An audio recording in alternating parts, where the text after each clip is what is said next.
नमस्कार, मैं हूँ डॉक्टर प्रणीता। श्री विश्वंभर आयुर्वेदा में आप सभी का स्वागत है। आज का हमारा विषय है कॉन्स्टिपेशन मतलब पेट साफ न होना। देखा जाए तो यह एक छोटी सी कंप्लेंट लगती है, लेकिन इस एक ही लक्षण वाले कई पेशेंट आपको देखने को मिलते हैं जिनका कुछ भी करने पर भी पेट ठीक से साफ ही नहीं होता, इसलिए बहुत परेशान रहते हैं और फिर यही एक कंप्लेंट कई बड़ी बीमारियों का कारण बन जाती है। इसलिए इसे नज़रअंदाज किए बिना इसे जड़ से ख़त्म करना बहुत ज़रूरी है।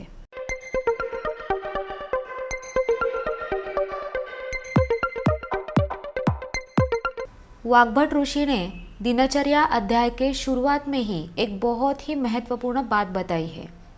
ब्राह्मे मुहूर्ते उत्तिष्ठे स्वस्थो रक्षार्थमायुषः शरीर चिंता निर्व्यर्थ कृत शौच विधिस्तः। मतलब स्वस्थ व्यक्ति को अपनी आयु की रक्षा के लिए ब्रह्म मुहूर्त पर उठना चाहिए। ब्रह्म मुहूर्त मतलब सूर्योदय से 1.5 घंटे पहले का समय। शरीर चिंता निर्व्यर्थ कृत शौच विधिस्तथा, इसका मतलब है कि अपने अन्य सभी कामों को बाजू में रख के उसे पहले मल विसर्जन करने के लिए कहा गया है। इसके लिए ब्रह्म मुहूर्त ही क्यों? तो ब्रह्म मुहूर्त यह वात का समय है और मल का उत्सर्जन अपान वायु का कार्य है जो वात के 5 प्रकारों में से एक है। इसलिए जिन लोगों का पेट ठीक से साफ नहीं होता, उन्होंने अपनी दिनचर्या में यह बदलाव करना बहुत ज़रूरी है। पेट साफ न होने का एक और महत्वपूर्ण कारण है आपका खान पान। आज की लाइफस्टाइल में बदलाव के कारण junk food, fast food, bakery के पदार्थ, मैदे के पदार्थ, फर्मेंटेड चीज़ें, ज़्यादा तीखा, ऑयली पदार्थ, ज़्यादा मात्रा में नॉनवेज, ऐसा खाना ज़्यादातर लोगों के खाने में होता है और ये पदार्थ ठीक से हजम नहीं होते। आप जो खाना खाते हैं वह खाना पचने में वक्त लगता है। उस आहार के सार भाग से आहार रस बनता है और उस आहार रस से सप्त धातुओं का पोषण होता है और बाकी से मल की उत्पत्ति होती है। मूत्र, मल और पसीना, इन तीनों रूपों में मल बनकर वो शरीर के बाहर निकल जाता है। इन सभी बातों से आपको समझ आया होगा कि शरीर में मल ठीक से बनने के लिए, पेट अच्छे से साफ होने के लिए आपके खाए हुए भोजन का ठीक से पाचन होना बहुत ज़रूरी है। चरकाचार्य ने आहार कैसा होना चाहिए और आहार सेवन के नियमों का वर्णन भी किया है। वे कहते हैं, तत्र एतद् आहार विधि विधानम अरोगाणाम आतुराणाम च केषांचित् काले प्रकृति एव हिततमं भुञ्जानानां भवति उष्णं स्निग्धं मात्रावत् जीर्णे वीर्यविरुद्धम् इष्टदेशे इष्टसर्वोपकरणं नातिद्रुतं नातिविलम्बितं अजल्पन् अहसन् तन्मना भुञ्जीत आत्मानाम् अभिसमीक्षाः सम्यक्। मतलब यही आहार विधि का विधान है जो सही वक्त पर अच्छा भोजन करने वाले स्वस्थ लोगों के लिए और साथ ही बीमार लोगों के लिए भी है। वे कहते हैं कि भोजन लेते समय वो गर्म होना चाहिए, आहार में स्निग्धांश होना चाहिए। मतलब आजकल खाने में तेल या घी जैसे पदार्थ देखने को नहीं मिलते या उनकी मात्रा बहुत कम रहती है। ऐसा ना करके आहार में स्निग्धांश होना ही चाहिए। मात्रावत मतलब भोजन सही मात्रा में लेना चाहिए। जीर्णे मतलब अगले भोजन का सेवन पिछले भोजन के पाचन के बाद ही करना चाहिए। वीर्य विरुद्धम मतलब आपको विपरीत गुणों वाले पदार्थों का सेवन नहीं करना चाहिए। इष्ट देशे इष्ट सर्वोपकरणम मतलब हमारे मन को अनुकूल लगे ऐसे वातावरण में पवित्र स्थान पर भोजन के सभी साधनों के साथ भोजन करना चाहिए। नाति द्रुतम नाति विलंबितम मतलब भोजन का सेवन ज़्यादा धीमे या ज़्यादा जल्दी नहीं करना चाहिए।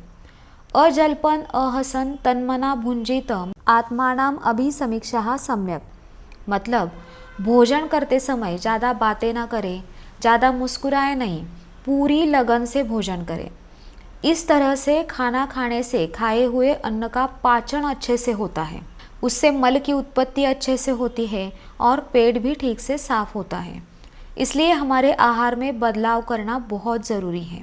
दिनचर्या और आहार यह दोनों बहुत ही बेसिक चीज़ें हैं।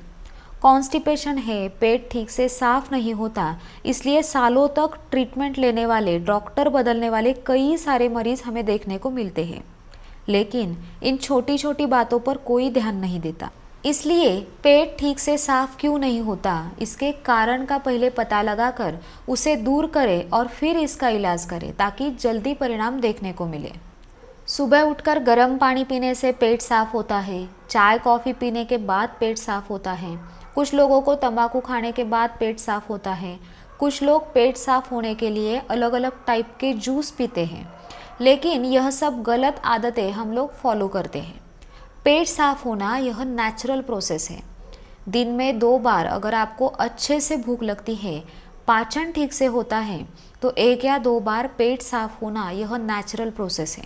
लेकिन फिर भी अगर पेट ठीक से साफ नहीं होता तो हम क्या क्या कर सकते हैं वो अब देखते हैं। खाने में घी का इस्तेमाल करें। यहाँ आप गाय का घी या फिर घर में बने घी का इस्तेमाल कर सकते हैं।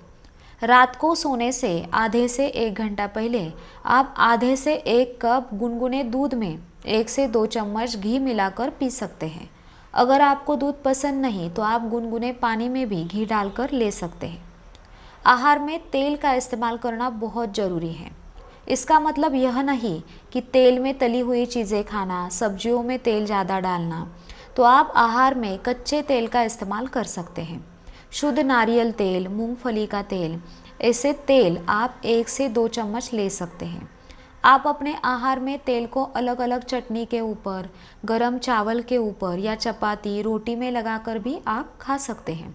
जिससे यह तेल निकलते हैं वो नारियल, मूंगफली, तिल, सूरजमुखी, अलसी जैसे खाद्य पदार्थों को आप अपने भोजन में शामिल कर सकते हैं।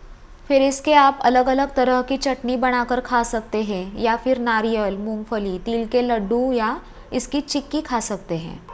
पुराने ज़माने के लोगों का भोजन देखा जाए तो रोटी, चटनी और उस पर थोड़ा सा तेल, ऐसा ही आहार वो ज़्यादातर लेते थे। उन्हें किसी भी तरह की परेशानी नहीं होती थी।